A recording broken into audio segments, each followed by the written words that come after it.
ese mwe muzi ko ejo hazaza ha Repubulika ya Demokarasi ya Kongo hagiye gukinirwa mu murwa mukuru w'u Burundi Bujumbura. Muri aya masaha ari imbere Perezida Evariste Ndayishimiye yatumiye mu buryo butunguranye ihuriro rikomeye ry'abatavuga rumwe n'ubutegetsi bwa Kinshasa rizwi nka C64, ariko se aya ni amahirwe y'amahoro cyangwa n'umutego mutindi Perezida Felix Tshisekedi yateze akoresheje Ndayishimiye ngo asenye iri huriro agabanya amaboko yaryo bityo yihindurire itegeko nshinga nta nkomyi? Nukubera iki huriro ryamaze gusubika imyigaragambyo ikomeye yari iteganyijwe mu gihugu hose. Kurikira iyi nkuru kugera ku musozo umenya amabanga akomeye yishe inyuma y'uru rugendo, uburiganya bwa politike buri gutegurwa ndetse n'umwiryane udasanzwe watangiye gututuma imbere mu ihuriro C64 rishobora gusenyuka ritarakomera. Mbanje kubaha ikaze kuri Pilot News TV nk'uko maze kubimenyera, aho tubacukumburira amakuru adasanzwe yibanda kuri politike n'umutekano mu karere k'ibiyaga bigari. Uyu munsi ku wa mbere tariki ya 6 Nyakanga 2026, amaso yose y'abakurikiranira hafi politike ya Kongo yerekejwe i Bujumbura. Reka tubanze twibutse imvano y'iki kibazo. Muri iyi minsi muri Repubulika ya Demokarasi ya Kongo haravugwa cyane umugambi umukuru w'igihugu Felix Antoine Tshisekedi Tshilombo wo gushaka guhindura itegeko nshinga. Kuki ashaka kurihindura? Impamvu nta yindi, ashaka kwiyongeza manda nshya mu gihe habura imyaka 2 gusa ngo manda ye ya kabiri kandi ya nyuma igere ku musozo. Ibi byabaye nko gukoza agati mu ntozi. Mu rwego rwo kurwanya uyu mugambi havutse ihuriro rikomeye ryiswe C64 cyangwa se Coalition Article 64.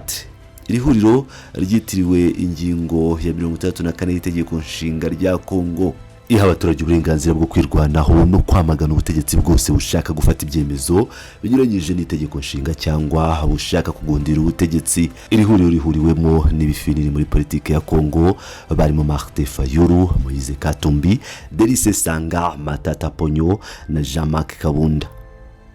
Iri huriro rero ryari riteguye imyigaragambyo idasanzwe, umutigito wa politike wari uteganyijwe ku wa 5 tariki ya 8 Nyakanga 2026. Uyu munsi wari kuba uw'amateka kuko abaturage bari kwisuka mu mihanda ya Kinshasa ndetse n'ahandi mu gihugu bagakora urugendo rwerekeza ku ngoro y'umukuru w'igihugu Palais de la Nation. Byari kuzaba ari ibintu bikomeye cyane, ariko ibintu byahinduye isura mu ijoro rimwe. Mu gihe imyiteguro y'imyigaragambyo yaririmbanije Perezida w'u Burundi Evariste Ndayishimiye akaba nawe uyoboye umuryango w'ubumwe bwa Afrika African Union, akaba inshuti ya Perezida Felix Antoine Tshisekedi Tshilombo kuva intambara yo mu burasirazuba bwa Repubulika Iharanira Demokarasi ya Kongo yatangiye. Rero uyu mugabo muri iki gihe yohereje ubutumire bwihutirwa. Umuyobozi w'ibiro bya Perezida Ndayishimiye yahamagaye abayobozi ba C64 abasaba kuza i Bujumbura gukora ibiganiro ku bibazo bya politike n'umutekano byugarije Kongo. Ibi byateje impaka ndende ndetse umwe mu bayobozi b'ihuriro yabwiye itangazamakuru ko habaye impaka zishyushye cyane kugira ngo bemeranye kwitabira ubu butumire. Amaherezo bemeje ko basubika imyigaragambyo yo ku ya 8 bakayimura kwa 22 Nyakanga 2026 kugira ngo bitabire urugendo rw'ibujumbura kuko bizeraga ko ari urw'amahoro cyane ko Ndayishimiye aherutse Kinshasa avuga ku kamaro k'ubumwe bw'abanyekongo. Ariko se koko Ndayishimiye ari gukora nka Perezida w'ubumwe bwa Afrika uharanira inyungu za Kongo cyangwa ari gukora nk'intumwa ya Tshisekedi? Dukurikije isesengura ryimbitse n'amakuru yizewe yashyizwe hanze n'inzobere mu gusesengura politike Pelol Wala, hari umutego mutindi uteguriwe C64 i Bujumbura. Pelol Wala yatanze inkuru zikomeye cyane aburira abayobozi ba opposition ko bagiye kugwa mu ruzi barwita ikiziba. Amakuru aturuka mu rwego rushinzwe itegurwa ry'amanama mu Burundi aremeza ko Evariste Ndayishimiye afite gahunda yo kutakira intumwa za C64 nk'ikipe imwe yiyunze. Oya, afite gahunda yo kubakira umwe ukwe cyangwa ibyo mu Kiringara bita umukomoko.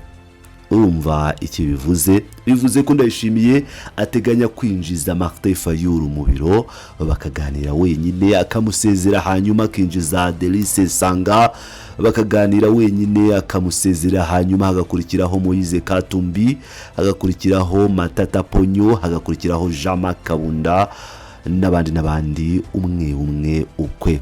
Kubera iki perezida yashaka kuganira n'abantu bihurije hamwe ariko akabakira umwe. Pero Ruwara arabisobanura neza cyane. Ndayishimiye ari gukina ikarita yo kubacamo ibice. Niba abayobozi ba C64 bemeye kwakirwa mokomoko cyangwa umwe bazaba bishoye mu mutego mu byumba by'ibanga. Ndayishimiye azabanza kubapima abaganiriza bumvisha ibintu bitandukanye, ariko icy'ingenzi cyane kuruta ibindi ni ubutumwa bwa ruswa.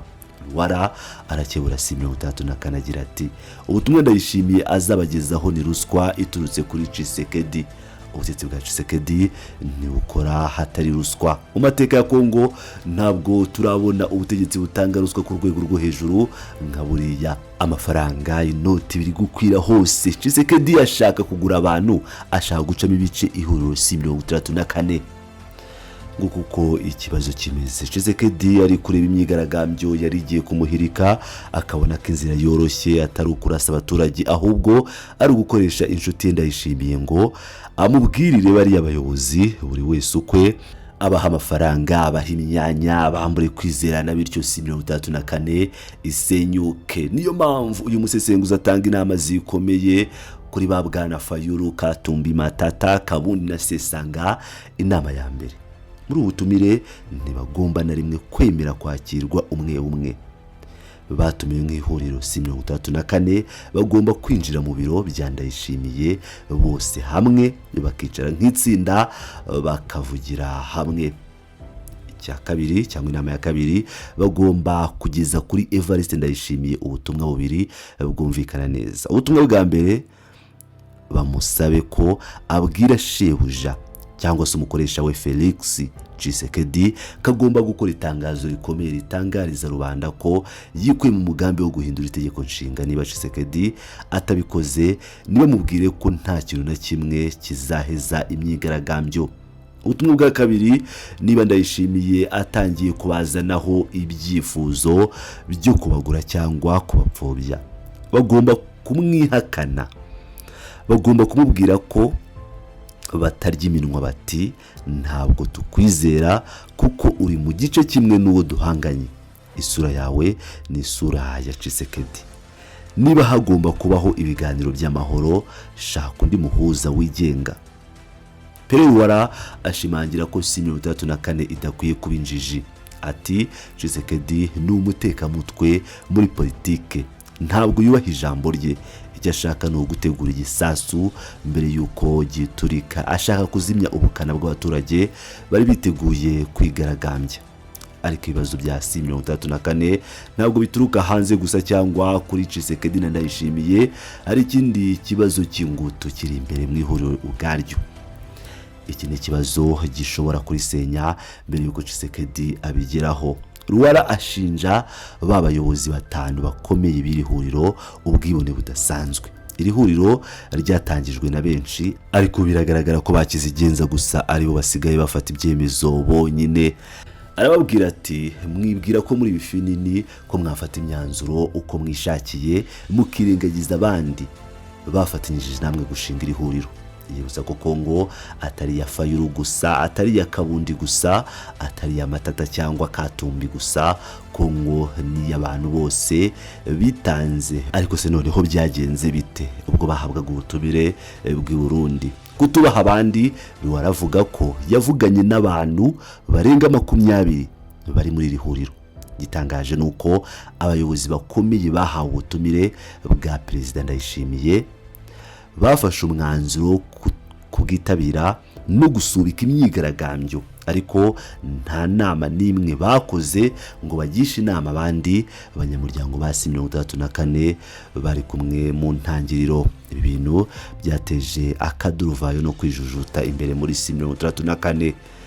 Muri kubwibone niko Ruwara ababwira kutagisha inama abandi biri gukongeza umuriro w'uburakari n'umwijima mu banyamuryango. abantu bari hariya ntabwo baherekeje ibifi nini gusa, barashaka kubahwa ndetse no kugishwa inama. Ntimuduhe inkoni yo kubakubita ngo muhe abanzi bacu intwaro zo kudusenya.